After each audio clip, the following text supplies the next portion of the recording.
أشهد أن لا إله إلا الله وأشهد أن محمدا عبده ورسوله اللهم صل وسلم وبارك على سيدنا محمد وعلى آله وأصحابه ولبيته وذريته أجمعين أما بعد اللهم أخرجنا من ظلمات الوهم والجهل إلى المعرفة والعلم آمين يا رب العالمين. Puji syukur hadirat Allah, laulahu ma wasaltu ila hadzal makanil mubarak ya. Kalau bukanlah karena Allah kita tidak bertemu dan saya tidak mungkin menginjakan kaki di pesantren Abuya Dr. Busra Karim hafizahullah. Ini baru asli Abuya. Kalau ini Abuyanya masih junior. Dan semua itu tentu karena Allah itu maha transenden, laisa kamitslihi syai' la tudrikul absar wa huwa yudrikul absar. Maka rahmatnya ini Allah tajallikan, Allah nyatakan, manifestkan pada diri seorang yang mulia yang disebut akhlaknya azim, Sayyidina Muhammad sallallahu alaihi wasallam. Dahulu guru daripada ulama kita di Nusantara namanya Syekh Abdurrahman Al-Ahdal Al-Yamani, Sayyid Habib. Beliau guru dari Syekh Nawawi Al-Bantani, guru juga daripada Syekh Abdul Samad Al-Falembani, Syekh Arsyad Al-Banjari. Murid-murid beliau ini, murid-murid Sayyid Ahdal ini, itulah yang menjadi guru dari Syekhana Khalil. Itulah yang jadi guru daripada pendiri-pendiri bangsa ini, negeri ini, yang mempertahankan Ahlus Sunnah sebelum Indonesia berdiri ya. Kalau nggak ada mereka, kita nggak tahu kemana bersanad. Jadi kitab-kitab sekarang itu dari beliau. Sayyid Abdurrahman Al-Ahdal punya guru namanya Sayyid Ahmad bin Idris Al-Idrisi. Beliau dapat ijazah dari gurunya namanya Salawat Azimiyah. Silakan nanti dilihat. Itu mensyarah keaziman Rasulullah sallallahu alaihi wasallam ya. Saya mendapat ijazah salawat ini waktu berkunjung ke salah satu ulama di Brunei ya. Ada seorang sayyid marganya Al-Kaf dan saya meminta ijazah aurat Idrisiyah Ahmadiyah. Salah satunya salawat azimiyah. Itulah karena keaziman beliau, insya Allah meskipun diri kita ini kotor, kita nggak ada yang maksum ya, kecuali nama dari murid Syekhana Khalil dilasem namanya Syekh Maksum. Namanya maksum, tapi hakikat zat beliau dan zat kita sama, tidak maksum ya. Maka kita ini mahalul khata wa nisyan, bal mahalul isyan. Kita ini mahal kedurhakaan ya. Nggak durhaka di mata, di telinga, nggak di telinga, di kolbu, nggak di kolbu, di lisan. Begitulah setiap hari ya. Ja'alanallah minat tawwabin, amin rabbal alamin. Perlu saya kasih tahu bahwa gelar Abuya itu bukan saya yang buat kiai ya, itu dikasih oleh guru saya juga ya, maka yang paling pantas tentu beliau lah yang dipanggil Abuya ya. Kalau saya masih belum pantas. Namun di kampung saya di Sumatera Barat, Minangkabau, semua muallim dipanggil Buya tanpa A.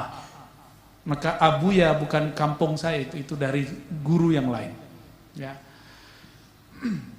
Nah, terlepas dari gelar itu, para kiai, para nyai, para mahasantri yang pasti dimuliakan Allah bil ilmi wal amal. Ya.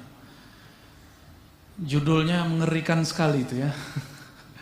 Urgensi kitab kuning, apalagi dalam berbangsa dan bernegara. Kalau bahasa saya, daur al-kutub al-arabiyah safra gitu ya, fi ta'amul bid-daulah barangkali ya, wa sya'ab. Apakah santri-santri, para kiai ketika ngaji kitab lalu ketinggalan? Menurut saya sebaliknya. Justru kemajuan santri, kemajuan kiai itu ketika dia pegang kitabnya. Maka mohon maaf nih para kiai, kajian yang paling menarik seumur hidup saya adalah pengajian umum kah itu, pengajian di pesantren kah itu, yang ada kitab di depan kiainya. Sepakat gak? Tapi kalau pengajian gak ada kitabnya, kiainya paling-paling ya mengulang yang dia dulu ulang, yang dia udah lupa kalau dia telah mengulang-ulang itu. Mungkin lucunya diulang-ulang, lawaknya diulang-ulang, karena mah bingung mau apa lagi. Maka saya melihat sosok dari guru kami, guru-guru kami banyak sekali. Ini yang menginspirasi saya untuk ngaji kitab. Maka nanti malam mohon disediakan kitab aja di depan Pak Kiai. Ya, Ihya kayak apa kayak terserah lah apa. Tabarukan baca kitab. Karena sekarang kita membicarakan keaziman kitab. Ada hal yang menarik yang kita lupa di Quran. Misalnya ayat, nggak usah ayat-ayat yang rumit kita hafal, yang sering kita baca terutama 15 hari terakhir Ramadan. Inna anzalnahu fi lailatul qadar. Ini uslub bahasa saja. Sesungguhnya kami anzalnahu, kami menurunkannya. Kata menurunkannya ini punya makna yang jarang kita ingat, bahwa untuk menerima ilmu Alkitab kita mesti di bawah. Kolbu ini harus di bawah dulu, kepala ini harus di bawah dulu, rohani ini harus dihinakan dulu. Menghinakan diri kepada Allah, beradab kepada Sayyidina Rasulullah dan pewaris baginda Rasulullah SAW. Itulah yang disebut warasatul anbiya. Baru nyampe inna anzalnahu fi lailatul qadar. Kenapa disebutkan lailatul qadar? Lailatul qadar secara harfiah, ini kita nggak bicara asbabun nuzulnya, kita bicara secara harfiah saja dulu. Fi lailatul qadar, pada malam yang qadar. Qadar itu dalam bahasa Arab artinya dayyiq. Contohnya ada ayat wa man qudira alaihi rizquhu. Apa artinya wa man qudira? Wa man daqa alaihi rizquhu. Siapa yang disempitkan rezekinya. Maka Lailatul Qadar, kata Imam Al-Hafiz Ibnul Jauzi, kawan dari Ibnu Asakir, orang ini bertiga dengan Ibnu Khuzamah, pengarang kitab Al-Muwaffaq Ibn Qudamah. Tiga orang ini tiga orang pernah suluk kepada Sidi Syekh Abdul Qadir Jilani 40 hari. Tapi bihadzal arba'in asbaha haula min kibaril ummah. Ya, karena 40 hari bersama Sidi Syekh Abdul Qadir Jilani, Allah angkat derajat mereka dan dikenang di kalangan santri di semua tempat. Ibn Asakir, pengarang hadis, pengarang sejarah. Ibnul Jauzi, kritikus sufi, tapi dia sufi. Dia mengkritisi Ghazali, tapi dia pengikut Ghazali. Kalau sekarang kan enggak, mengkritik orang sekaligus menghancurkannya. Seperti kata Abuya tadi. Ya. Kalau ini tidak, Ibnul Jauzi mengkritisi Imam Ghazali, tapi ingin membersihkan nama Imam Ghazali. Maka dia ikhtisarlah kitab Ihya. Ikhtisar kitab Ihya ini diikhtisar lagi oleh murid-muridnya. Maka ada namanya Minhajul Qasidin. Nah, inilah saya senangnya. Minhajul Qasidin dipakai oleh kalangan Salafi Wahabi hari ini. Kita berdoa semoga ini asbab mereka menjadi sufi. Ya. Ini 40 hari ngaji ke Sidi Syekh Abdul Qadir Jilani. Nah, Imam Ibnul Jauzi dengan keberkahan liqa'nya dengan Sidi Syekh Abdul Qadir Jilani mampu mengisi yang tersirat di ayat-ayat tersebut. Salah satu pemaknaan ini adalah berkah dari riadah beliau, bahwa al-qadar bermakna dayyiq. Lailatul Qadar itu malam yang sempit. Kenapa disebut malam? Kenapa disebut sempit? Nah, ini juga ada kaitan dengan Isra Mi'raj. Kan subhanalladzi asra bi'abdihi laila. Disebut malam, kenapa enggak nahara? Karena memang malam. Inilah nanti hubungannya ke Imam Suyuti. Kata Imam Suyuti, hadzal ilm laisa bitamanni wala la'alla wala laita. Ya, ini ilmu bukan ketika engkau mengatakan coba kalau saya dulu nyantri, coba kalau saya kayak Abuya Busra maksudnya ya. Coba kalau saya coba seandainya guru meninggal, kiai meninggal, apa kata kawan? Ya Allah, kiai itu sudah meninggal, saya belum sempat ngaji. Nah, itu kata ngomong, ya laitani. Itu akibat ngomong tadi. Ya. Hazal ilm kata Imam Suyuti harus bis-sahar. Apa arti bis-sahar? Melek malam hari. Itulah Lailatul Qadar. Lailatul Qadarnya seorang muta'allim dan mu'allim ketika anzalnahu, kami turunkan ilmu laduni, futuh ke dalam kolbunya. Itu baru. Setelah itu, apapun kitab di depannya dia akan sanggup membahas. Karena ilmunya bukan dari kitab, daripada yang menurunkan kitab. Tapi kenapa harus ada kitab? Masih ingat Sayyidina Nabi SAW di musim paceklik perang. Di saat perang, baginda Rasulullah SAW kehabisan air. Maka Nabi dan para sahabat berkumpul. Apa kata Nabi? Berapapun airmu kumpulkan di wadah ini. Maka semua ada yang 1 tetes, ada yang 2 tetes, semua yang ngumpulin. Lalu tangannya ditaruh. Kenapa Rasulullah tidak langsung naruh tangannya begini? Kenapa? Inilah al-qaid bil asbab, itu lazim. Berkait, bersandar kepada asbab secara zahir itu suatu hal yang mesti dilakukan. Kalau Allah mau, ini santri-santri langsung jadi wali. Tapi ntar ngomongnya aneh-aneh. Bisa langsung. Kalau Allah mau, Nabi Muhammad dari kecil sudah dikenal sebagai Rasul.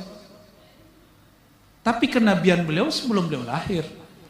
Tidak benar kalau beliau diangkat umur 25. Coba cari 1 teks saja di Quran, di sunnah, di ijma', di qiyas, di sirah Nabi, bahwa beliau diangkat umur 25, enggak ada. Umur 40 enggak ada. Kenapa muncul taklim, daras, Nabi Muhammad diangkat umur 25? Saya bingung tuh dari mana tuh. Mungkin Pak Kiai ketemu teksnya, mohon kasih tahu saya. Siapa tahu saya yang tersesat, kan kontroversi kata Pak Kiai ya. Bukan semua kitab-kitab sirah itu, enggak ada. Belum ketemu maksudnya Wabi Pas ya.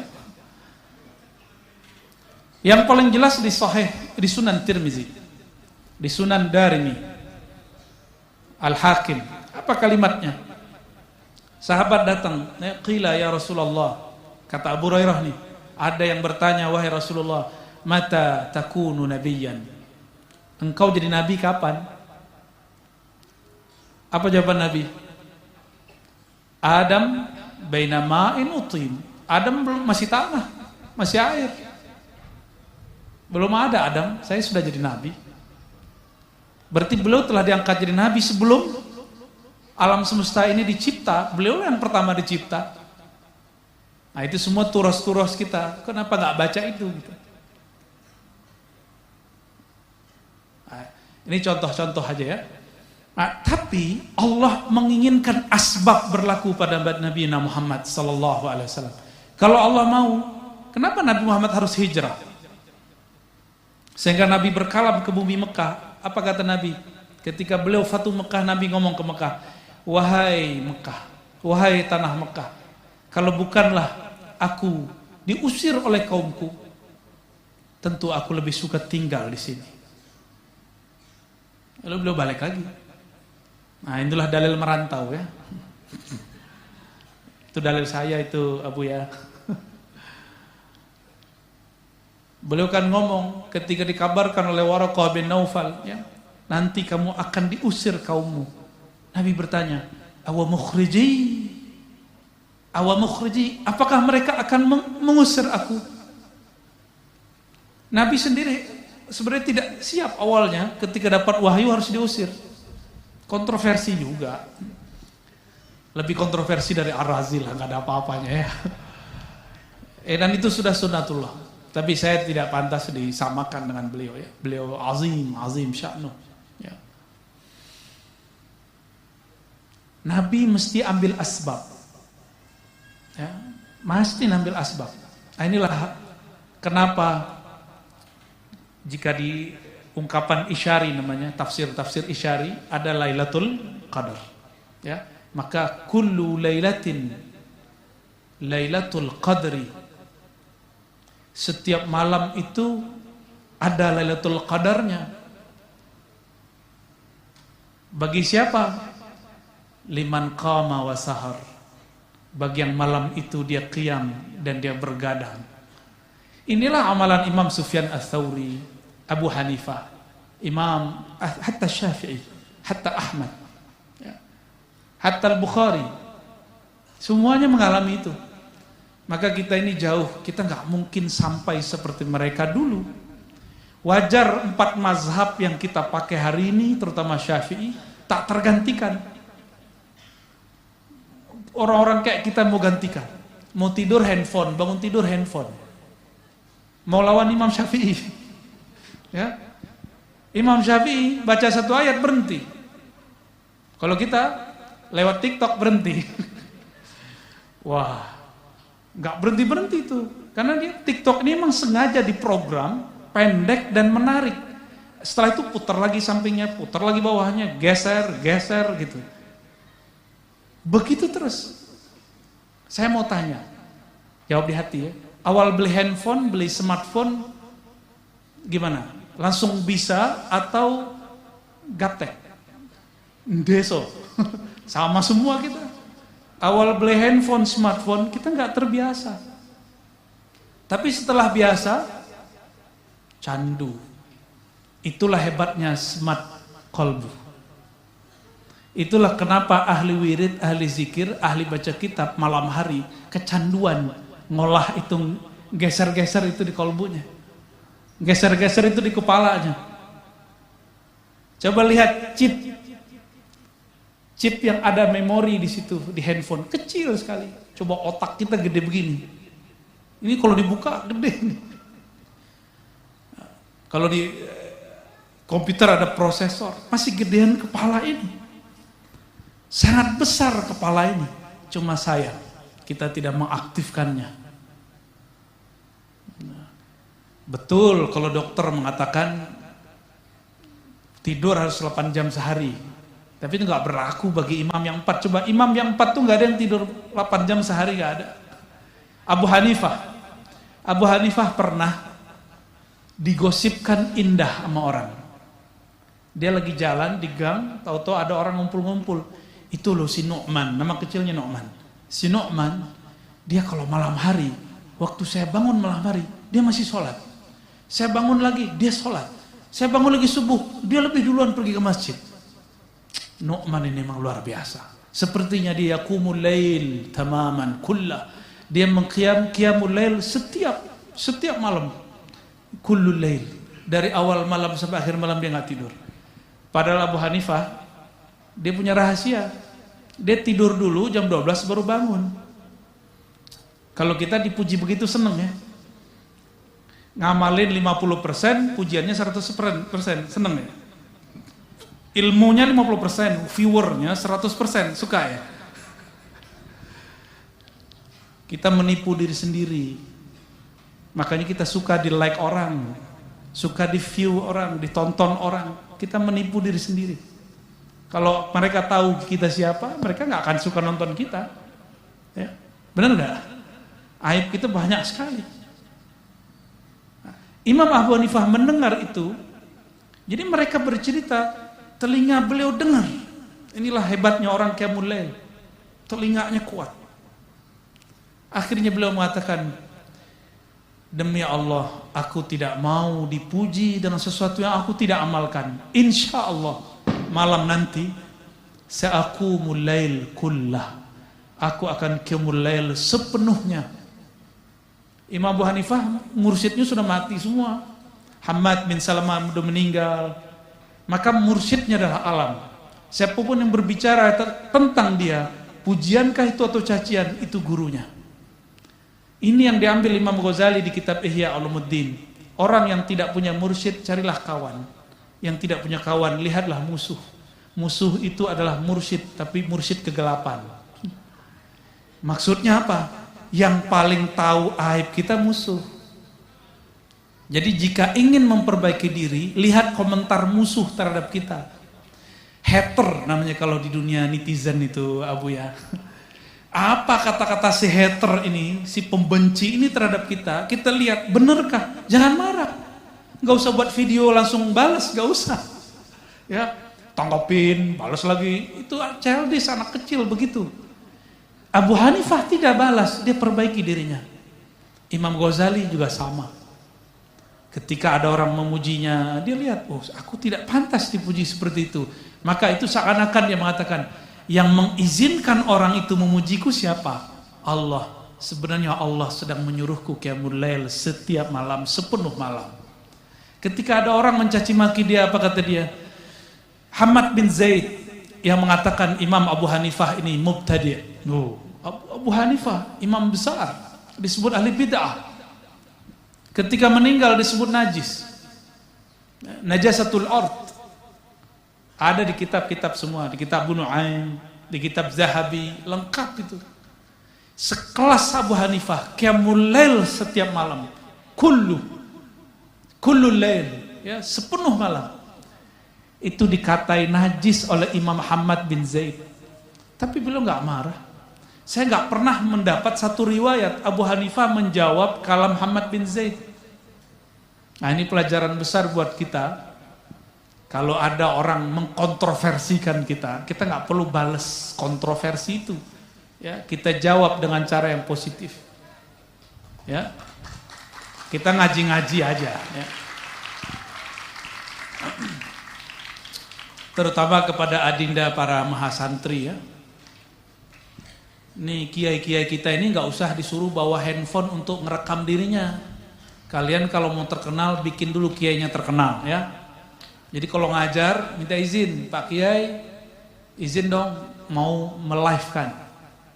Tapi profesional dikit, pakai mic lah ya, modal dikit lah. Videonya ada, muridnya gerak-gerak, suaranya nggak jelas. Ya sama aja bohong. Jangan biarkan kiai kita mau khutbah dia ngerekam-rekam dirinya sendiri, kan memalukan. Khidmat, kalau mau khidmat begitu caranya. Ah, kembali ke yang tadi. Jadi ini ngambil dari inna anzalnahu fi lailatul qadar. Ya. Maka kebangkitan spiritual dan intelektual itu tidak lepas dari malam. Ya. Saya dulu ngaji Ihya itu malam hari. Ngaji Hikam dulu pernah malam hari. Sebelum ketemu kitab-kitab yang lain, ketemunya kitab Ihya, Hikam, I'antolibin. Jadi itu kitab pertama yang saya pelajari. Kayaknya terlalu cepet ya. Seharusnya kan kitab kecil dulu ya. Risalah Mu'awanah gitu ya. Al-Bidayah wan Nihayah, Bidayatul Hidayah. Seharusnya itu. Tapi guru saya maunya ngaji kitab yang berat. Maka kita kemudian ketika mulai remaja harus mencari asasnya lebih kuat. Supaya tidak melenceng dari apa yang kita sebut akidah Ahlussunnah wal Jamaah ya. Jadi ini inna anzalnahu fi lailatul qadar. Allah menurunkan Al-Qur'an, menurunkan Alkitab, menurunkan ilmu jika kepada Rasulullah itu dari atas ke bawah. Rasulullah pun menjadikan dirinya di bawah. Maka kita harus merendah kepada pewaris-pewaris para nabi. Insya Allah ilmunya langsung masuk. Dan tidak banyak orang-orang yang memahami ini. Sehingga memang banyak santri, tapi sedikit sekali yang jadi pewaris. Itu saya heran. Ini pesantren banyak sekali. Ini santri kita berapa di sini Abu ya? 1000 ya? Yang mondok 1000, belum lagi yang lain. Tapi kenapa nggak semuanya jadi ulama? Nggak apa-apa, nggak usah khawatir. Ya. Ulama itu kan nggak mesti ngajar kitab, toh. Seandainya nanti ada yang jadi engineer, tapi jiwanya jiwa ulama itu juga bagus. Ya. Mau jadi polisi, kamu jadi tentara, kamu jadi presiden, mau jadi politisi, seperti Abu ya kan pernah jadi politisi kan? Ya, dan berhasil lagi 2 periode Abu ya. Itu tanda bahwa santri nggak melulu baca kitab, harus mengerti kita sebut map politik.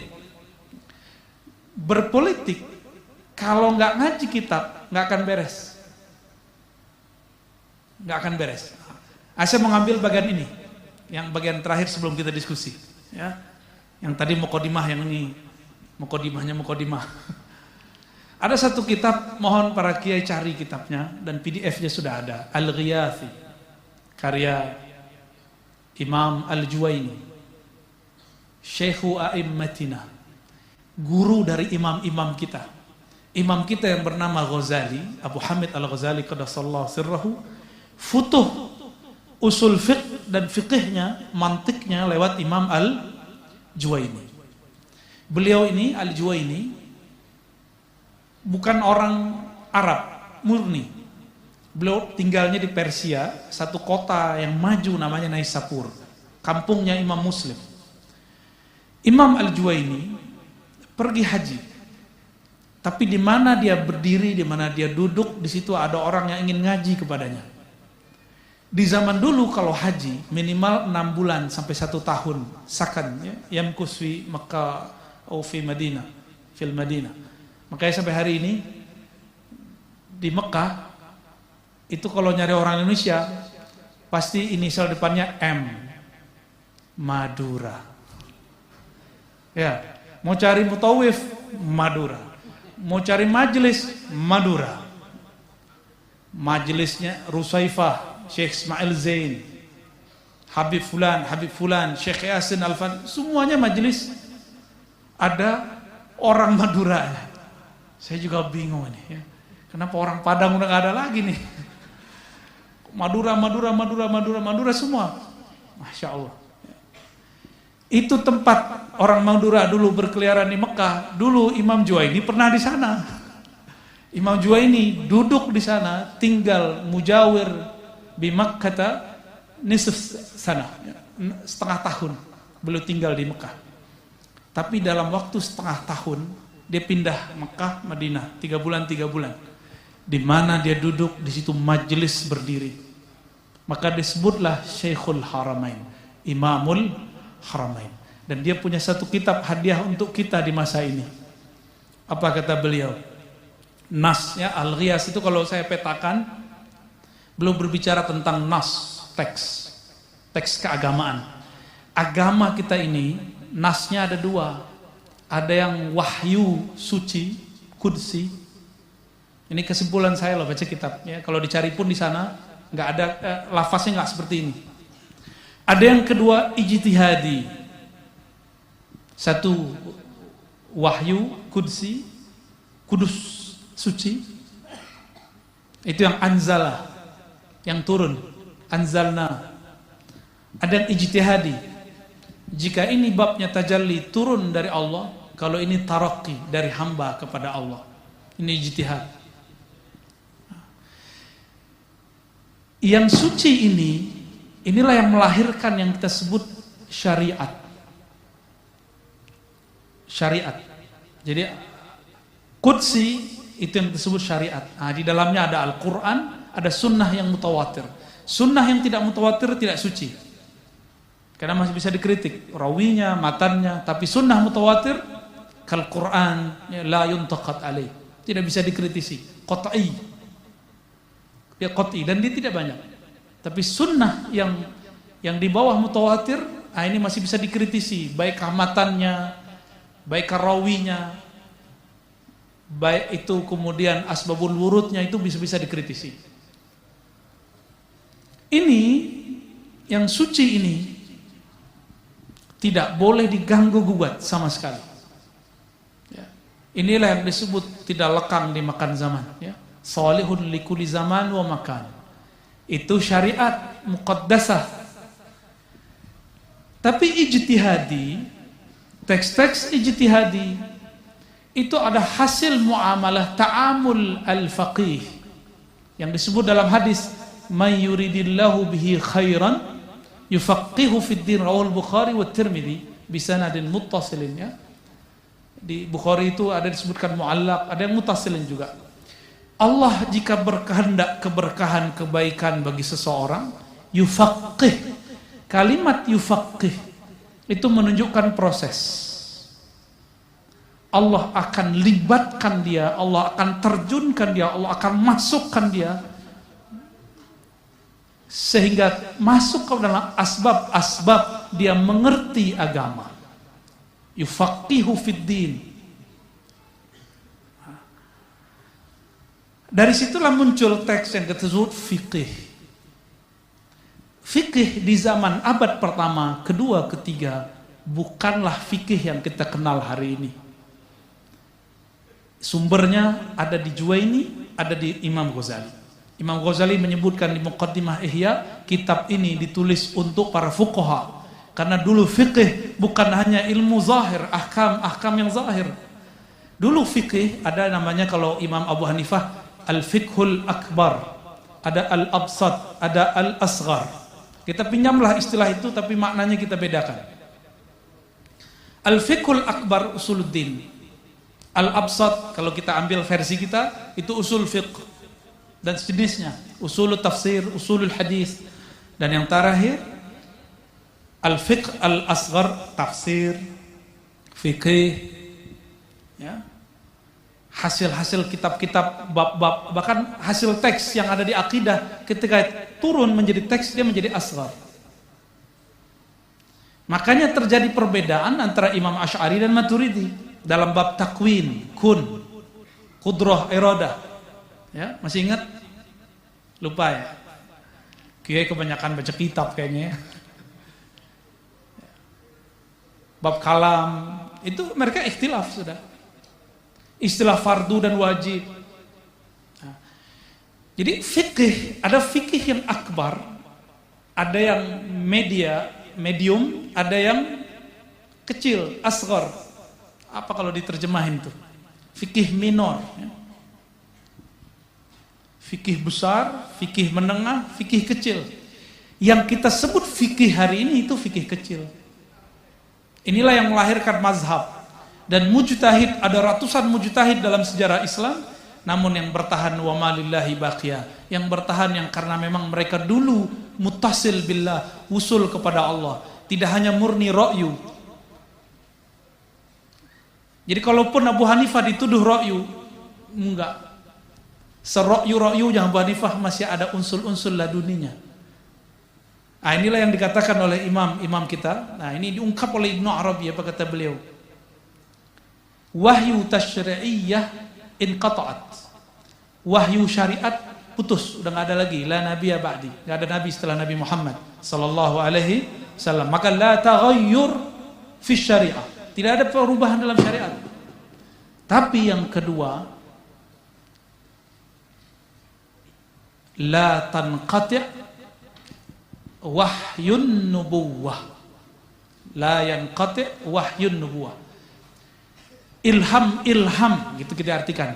Ilham yang turun kepada ulama bentuknya laduni, futuh. Itulah yang lahirnya 4 mazhab. Sahih Bukhari Muslim, mazhab Imam Asy'ari, Maturidi, Thariqah Sufi Junaid, Al-Jilani, Naqsyabandi, Tijani, Idrisi, sampai sekarang. Siapa tahu nanti Abuya buat thariqat juga kan? Thariqat Busrawiyah, Karimiyah ya. Boleh, tinggal nanti dilihat. Wa malillahi baqiyah. Kalau karena Allah pasti kekal. Syekh Ahmad Khatib Sambas, orang kita, beliau gabung 2 thariqah, Naqsyabandiyah, Qadiriyah, Naqsyabandiyah, namanya TQN. Di masanya kontroversial, dikritisi oleh Syekh Ismail, orang kampung saya, Al-Minangkabawi, lama di Mekah. Mereka debat dulu, sama-sama pengamal thariqat debat. Thariqat Syekh Ismail terus jalan di Sumatera, Naqsyabandiyah, Khalidiyah. Thariqat beliau berkembang di Madura, berkembang di Jawa, berkembang bahkan sampai ke jiran. Wa malillahi baqiyah. Mereka kontroversi di zamannya itu biasa. Maka kita nggak perlu ribut dengan masalah itu ya, kita nikmati saja hasilnya. Dan sekarang kita menikmati hasil-hasil itu. Tapi saya berkeyakinan kita perlu thariqah baru. Atau minimal revisi thariqah lama. Karena zaman dulu nggak ada gadget. Dulu kiai itu pegangannya tasbih aja. Sekarang kan pegangan kiai Oppo. Apalagi Samsung, Apple tapi nggak bisa dimakan. Pegangan kiai sudah lain hari ini. Anak-anak muda santri sama. Maka perlu ada tajdid dalam thariqah, tapi tidak ada tajdid fi syariah. Thariqah boleh berubah, tapi syariat tidak boleh berubah. Ini usul-usul yang kita, usul pokok-pokok yang kemudian kita sepakati sebenarnya. Nah, karena ada orang-orang yang dapat ilham ini, inilah yang merubah negeri ini. Jadi hemat saya, perubahan itu bukan karena kecerdasan ini. Sejarah mencatat Sokrates kalau orang kita baca Sokrates, ya Sokrates itu guru dari Aflatun, Plato, kakek guru dari Aristoteles, itu maha guru filsafat, mati bunuh diri minum racun karena dia memikirkan kota kecil di mana Athena birra'yihi, dia nggak usul kepada Allah. Itu bunuh diri dia. Muridnya paham Plato. Maka Plato ini termasuk yang sudah mulai sadar. Tapi dia menjadi kemudian seorang spiritualis. Maka filsafat dia dituduh sebagai sumber filsafat falsafi, sufi falsafi. Itu keliru. Enggak benar. Ya. Muridnya muncul lagi Aristoteles, tetap gagal. Hanya berhasil di buku, tidak pernah berhasil di dunia nyata. Sampai datang Al-Farabi, tetap hanya nggak bisa nulis buku aja. Baru berhasil di tangan Imam Ghazali. Imam Ghazali lah yang kemudian menyempurnakan kekurangan mereka. Maka Ghazali membersamai Nizamul Mulk, Perdana Menteri di Baghdad. Ide-ide dia inilah yang kemudian menjadi siasah sunniyah, perpolitikan di kalangan ulama ahlus sunnah wal jamaah, praktis. Ini kan ejekan filosof di Prancis, ya. Apa kata mereka? Plato, Aristo ini buat konsep negara itu indah sekali. Nanti deh saya cerita ya. Itu apa kata peneliti ini, saya nggak usah sebut. Tapi sayang sekali, konsep itu hanya akan ada dalam ide dia, dalam pikiran dia dan khayalnya, tidak akan pernah ada di alam nyata. Lain dengan Nabi Muhammad, ya, nggak perlu berfilsafat, langsung wahyu. Kekuatan wahyu inilah yang membuat ada kebangkitan. Nah, ilmu wahyu, karena wahyu yang hakiki, yang nubuat tasyri'iyah sudah berhenti, tapi ilham belum berhenti, dan ilham itu masih diturunkan ulama dalam kitab. Kita bisa ambil langkah dari sana. Jika imam-imam terdahulu dapat ilham, mungkinkah imam sekarang dapat ilham? Mungkin nggak? Bukan anaknya namanya ilham, bukan. Atau Bu Nyai dapat suami namanya ilham, bukan.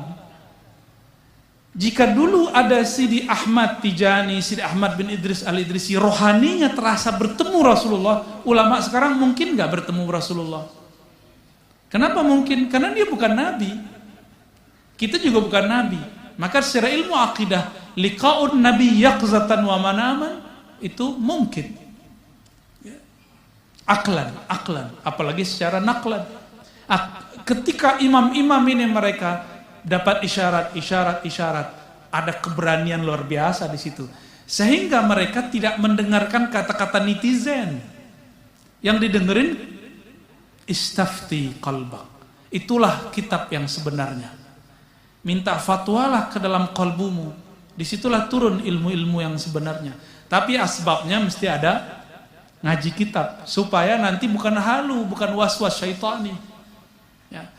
Jadi kenapa kita mesti membaca kitab-kitab kuning, Bapak Ibu, para kiai, para bunyai, para mahasantri?